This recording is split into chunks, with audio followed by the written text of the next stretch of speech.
The text arrived at 3:47 in the afternoon on a Tuesday. I stared at the screen, letting the sheer audacity of it wash over me. It had been 8 months since I had heard a single word from any of them. 8 months of absolute punishing silence. But then, exactly 4 hours ago, a business magazine had published a feature valuing my hotel empire at $94 million. Suddenly, the silence was broken. They didn't miss me. They just realized I was finally solvent. Drop a comment and let me know where you're listening from. Have you ever had people who ignored your struggles suddenly show up for your success? I want to hear your story. I walked out of the coffee shop and toward my car. The late afternoon sun was hitting the pavement, but I felt cold. Cold in that specific hollow way that only family can make you feel. I unlocked the door of my Lucid Air, the soft click echoing in the quiet parking lot. It was a beautiful machine, sleek and powerful, purchased with the dividends of my own sweat and sleepless nights. But as I slid into the driver's seat, I wasn't thinking about the car. I was thinking about 8 months ago. I was thinking about the day I graduated from business school with my master's in hospitality management. I had walked across that stage in a sea of black gowns, my name called out over the loudspeakers. I remembered the bright lights blinding me as I looked out into the auditorium, searching. I wasn't looking for applause. I was just looking for a face, any face that belonged to me. There was no one. The seat I had reserved for my mother, Cynthia, was empty. The seat for my father, Philip, was empty. My older sister, Vanessa, and my younger brother, Mason, empty.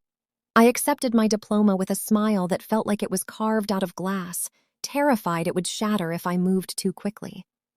2 hours before the ceremony, my mother had sent a text. "Migraine, can't make the drive, we'll celebrate another time, sweetie." I wanted to believe her. I wanted to believe that a headache was the only thing keeping her from seeing her middle daughter achieve something she had worked 6 years for. But we live in the age of digital receipts. Later that night, alone in my studio apartment with a takeout container and a bottle of cheap wine, I opened Instagram and there it was. Mason had posted a story, "Yacht Life with the Fam." The timestamp was from that afternoon. I watched the 15-second clip on a loop. There was my father holding a cigar laughing at something Mason said. There was my mother, the woman with the debilitating migraine, sipping champagne in a sun hat looking radiant. There was Vanessa posing in a bikini. They were celebrating. They just weren't celebrating me. They were celebrating Mason's 25th birthday, which was actually 3 days away, but apparently close enough to justify skipping my graduation. I didn't waste inventory on tears. I simply calculated the emotional deficit, blocked them from viewing my stories, and went back to work. That was the moment I realized I didn't have a family. I had a group of people who shared my DNA and occasionally tolerated my presence when it didn't conflict with their leisure. Now, 8 months later, my phone sat on the passenger seat, glowing with my father's demand. "Family meeting, don't be late." Most people would look at that text and see a father reaching out. They would see an olive branch. But I saw the trap. It is a specific kind of psychological violence that happens in families like mine. Something I call the trap of normalized cruelty. You see, my father didn't send that text because he felt guilty. They were him punishing me. He truly believed that his silence was a disciplinary tool. He thought he had put me in a timeout. And now that I had appeared in a business magazine with a valuation of $94 million, my punishment was over. I had proven my worth. I was allowed back inside. He didn't see his behavior as cruel. He saw it as the natural order of things. I was the asset that had finally matured. He wasn't asking for forgiveness. He was collecting his dividends. He expected me to be grateful for the invitation to come running back like a dog that had been left outside in the rain, just happy the door was finally cracking open. But I wasn't that girl anymore. I wasn't the daughter scanning the crowd for a face that would never show up. I started the car, the engine humming to life with a quiet, lethal power. I wasn't going to this dinner to reconcile. I was going to close the account. I put the car in drive and pulled out onto the road. They wanted a family meeting. Fine. would give them one they would never forget. I drove south away from the city and toward the coast. The landscape shifted from steel and glass to rolling hills and vineyards. But this wasn't the picturesque wine country you see in brochures. This was the decaying edge of it. I turned onto the long, winding driveway of the estate my great-grandfather had built. It used to be impressive, but now, as my tires crunched over the gravel, I saw the rot. The vines were overgrown and wild, choking the trellises. The main house, a sprawling mansion that had once been the envy of the county, looked like a tired old man. Paint was peeling in long gray strips. A shutter hung crookedly from a second-story window. It was a monument to mismanagement and faded glory. I parked my Lucid Air right next to my father's aging luxury sedan. The contrast was brutal. My car was silent, pristine, a marvel of modern engineering and new money. His was a relic from a decade ago, leaking oil onto the cracked pavement, a symbol of a man trying desperately to maintain an image he could no longer afford. I grabbed my leather portfolio from the passenger seat. Inside were the documents that would end this charade. I took a deep breath, steeling myself. The air smelled of damp earth and old money gone sour. I walked up the steps and didn't bother to knock. The inside was worse. The air was thick, heavy with the scent of dust and stale perfume. The furniture was the same heavy, ornate pieces that belonged in a museum, not a home. Brianna, my mother Cynthia, appeared from the drawing room. She was wearing a silk dress that I recognized from a gala 3 years ago. Her hair was perfectly coiffed, her smile bright and brittle. She rushed toward me with her arms open as if the last 8 months of silence had never happened. "Look at you," she gushed, pulling me into a hug that felt more like a restraint. She pulled back her eyes, scanning my outfit, calculating the cost of my blazer, my shoes, and that little hotel project of yours, she continued, her voice dropping into that familiar, patronizing register. "We saw the article, 94 million. That's nice, sweetie. Really nice for a starter venture." I almost laughed. A starter venture. She was talking about a portfolio of 5 luxury boutique hotels that I had built from the ground up while her husband was drowning in debt. "It's not a project, Mother," I said, my voice cool. "It's a corporation." Her smile faltered for a fraction of a second, then snapped back into place. Of course. Come, your father is waiting in the dining room. Everyone is here." I followed her into the dining room. The long mahogany table was set for 6. My father sat at the head, looking like a king in exile. His suit was expensive but worn at the elbows. Beside him sat Vanessa, looking bored and scrolling on her phone. Mason was there too, looking tan and relaxed, probably fresh from another vacation I hadn't been invited to. Uncle Jeremiah, the family's financial advisor who had helped them run the estate into the ground, was pouring wine. "There she is," Philip said, not standing up. He gestured to the empty chair on his right. "Sit down, Brianna. We have business to discuss." I didn't sit. I stood at the end of the table, gripping my portfolio. The trap was set. The bait was laid. They thought I was the prey wandering back into the den, but they had no idea. I wasn't the prey, I was the hunter, and I had brought my own ammunition. "Hello, Philip," I said. "Nice of you to finally make time." "Sit," he commanded again, his voice sharpening. "Dinner is served." A servant I didn't recognize brought out a platter of roasted chicken. It looked dry. The vegetables were sparse. We were eating on china that was worth more than the Carmison drove, but the food itself was meager. Another symbol, all surface, no substance. I took my seat, but the napkin remained folded. My gaze drifted around the table at the people who shared my blood. My mother obsessed with appearances. My sister lost in her own vanity. My brother a perpetual child.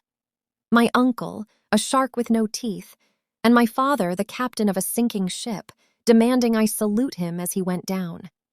"So," Philip said, cutting into his chicken, "we saw the news. Congratulations are in order, I suppose, though I always said real estate was a volatile market for a young woman." "Hospitality," I corrected. "I'm in hospitality, and the market seems to agree with me." Semantics, he waved a hand dismissively. The point is, you've done well, surprisingly well. He paused, taking a sip of wine. He was savoring this moment, this illusion of control. The family business, he continued, is facing a temporary liquidity challenge. The expansion of the golf course and spa, you remember the plans, has hit a snag. Regulatory nonsense, delays. He leaned forward, his eyes locking onto mine. We need an infusion of capital to bridge the gap. And since you've clearly had some luck with your little hotels, we've decided to give you an opportunity. An opportunity, I repeated, my voice flat. Yes, he said, smiling like a wolf. An opportunity to invest, to buy your way back into the legacy. We're willing to let you come in as a junior partner for a buy-in of $1.6 million. The room went silent. Mason smirked. Vanessa looked up from her phone. Cynthia beamed as if he had just offered me a crown jewels. I looked at my father. I looked at the man who had ignored me for 8 months, who had skipped my graduation, who had treated me like a ghost until I had a net worth he could exploit. And in that moment, I saw him clearly. He wasn't powerful. He wasn't a patriarch. He was a beggar in a bespoke suit. He was trying to sell me a ticket on the Titanic after it had already hit the iceberg, and he expected me to say thank you. I stared at Philip, watching the way he leaned back in his chair, swirling the cheap wine in his expensive glass. He looked so confident, so assured of his dominance, and that's when I saw it, the delusion. It wasn't just arrogance, it was a survival mechanism. He was a man standing on a crumbling foundation, pretending he was still on solid ground. I realized then that power isn't about volume. It isn't about who sits at the head of the table. It's about leverage. And Philip had none. He was renting his authority with a currency that had expired years ago. He was trading on the memory of power, hoping I wouldn't notice the accounts were empty. 1.6 million, I said, slowly testing the weight of the number. That's a very specific figure. It's what the project requires, he said smoothly. For permits, materials to get the expansion moving again. Is it? I didn't reach for my checkbook. Instead, I reached for my portfolio. The leather was cool under my fingers because according to my research, the expansion isn't stalled because of permits. It's stalled because you haven't paid the contractors in 6 months. The silence in the room shifted. It went from expectant to tense. Who told you that? Philip snapped his facade, cracking. Public records, I said, opening the portfolio. I pulled out a stack of documents and slid them across the mahogany table. They landed with a heavy thud. Lien filings, lawsuits from 3 different construction firms, and this. I pointed to a document on top, a foreclosure notice on the main estate. You're $8 million in debt, Philip. You don't need capital for an expansion. You need a bailout to keep the lights on. Cynthia gasped, her hand flying to her mouth. That's not true, Philip. Tell her she's lying. Philip's face turned a mottled red. How dare you come into my house and Mason, I interrupted, turning to my brother. He shrank back in his chair. Your trust fund, the one you've been bragging about on Instagram. I slid another document across the table. It's empty, drained. Dad borrowed against it 3 years ago to cover operating costs. You've been partying on credit, little brother. Mason looked at Philip, his eyes wide with betrayal. Dad, is that true? Shut up! Philip roared, slamming his fist on the table. The silverware rattled. This is family business. You don't air our laundry like this. You made it my business when you asked for my money, I said, my voice ice cold. You invited me here under false pretenses. You didn't want a partner. You wanted a host. You wanted to bleed me dry to fix your mistakes. We gave you everything, Cynthia shrieked, standing up. This house, this life, you owe us. I owe you nothing. I stood up, matching her intensity but keeping my voice low-controlled. I built my company while you laughed at me. I saved my money while you bought yachts you couldn't afford. I am the only person at this table who actually knows how to run a business, so don't talk to me about what I owe. You ungrateful little Philip started standing up to loom over me, but he never finished the sentence because at that exact moment, the doorbell rang. The sound echoed through the tense room like a gunshot. Everyone froze. We all looked toward the hallway. Who would be calling at this hour?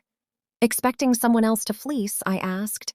Philip glared at me, then stormed toward the door. If this is another creditor, I swear. I watched him go, a small smile playing on my lips. I knew exactly who it was, and I knew that the real show was just about to begin. Philip opened the front door and a voice floated down the hallway, smooth, professional, and utterly out of place in this house of desperation. Good evening. My apologies for the interruption. I'm looking for Miss Brianna. Philip walked back into the dining room looking confused and annoyed. Behind him walked Miguel. He was dressed in a tailored suit that cost more than the furniture, carrying a slim briefcase. He looked around the room, taking in the scene. The half-eaten chicken, the red faces, the tension, and didn't even blink. Miss Brianna, he said, nodding to me. Who is this? Philip demanded. And what deed? Hello, Miguel, I said, right on time. I looked at my family. They were confused, angry, but mostly scared. They sensed a shift in the wind. Philip, Cynthia, I said. This is Miguel. He's my broker, Broker Mason asked. For the purchase I finalized today, I said. I turned to Miguel. Do you have the papers? Right here, Miguel said, opening his briefcase on the sideboard. He pulled out a thick document bound in blue paper. I walked over and picked it up. I turned to my father. You said the expansion was stalled because of regulatory nonsense, right? That wasn't entirely true. It was stalled because you couldn't secure the water rights. You needed the adjacent land, the old marina property. Philip went pale, that property. The owner refused to sell. He hates me. He does hate you. I agreed. But he likes money and he really liked my offer. I dropped the document onto the table right next to the foreclosure notice. I bought it, Philippe. I bought the marina. I own the water rights. I own the access road. I own the only viable path for your expansion. The silence in the room was absolute. It was the silence of a guillotine blade hanging in the air, waiting to drop. You bought it, Philip whispered. For us to help the family, I laughed. It was a dark, sharp sound. For I bought it because it's a prime location for a new luxury boutique hotel. My hotel? Cynthia slumped back into her chair. Vanessa looked at me with open-mouthed horror. But without that land, Philip stammered, without the expansion, the estate, the loans, the bank will foreclose. I finished for him. You'll lose everything. The house, the vineyard, the legacy you're so proud of. You can't do this, Philip screamed, his face turning purple. I am your father. You have to help us. You have to sign those rights over. I don't have to do anything, I said calmly. I took the pen Miguel offered and signed the final page of the deed. The scratch of the pen on paper was the loudest sound in the world. There, I said, handing the document back to Miguel. It's done. Thank you, Miss Brianna, Miguel said. I'll file this at 8 a.m. He nodded to the room and left. I was alone with them again, but the dynamic had shifted completely. I wasn't the daughter anymore. I was the landlord. Why? Cynthia wept. Why would you do this to us? Because you taught me, I said. You taught me that family is a transaction. You taught me that worth is measured in assets. So I acquired the ultimate asset. I picked up my portfolio. I'm going to build something beautiful on that marina, something successful. And every time you drive by it, living in whatever rental you can afford, you'll know that it could have been yours. All you had to do was be a father. All you had to do was show up. I turned and walked out of the dining room. Philip shouted after me, "Threats, please, curses!" I didn't stop. I walked out the front door, down the steps, and into the cool night air. My car was waiting. I got in, started the engine, and drove down the long driveway. In the rear-view mirror, I saw the lights of the house. It looked small, insignificant. As I turned onto the main road, heading back toward the city and my future, I thought about justice. People think justice is a gavel banging or a prison cell locking. But sometimes justice is a garden. I wasn't just destroying them. I was replanting. I was taking the resources they had, squandered the land, the opportunity, the potential, and I was going to grow something real, something that would last. I was the sewer, and this was my harvest. If this story reminded you that your worth isn't negotiable, hit that like button and share this with someone who needs to hear it. Don't forget to subscribe for more stories on reclaiming your power.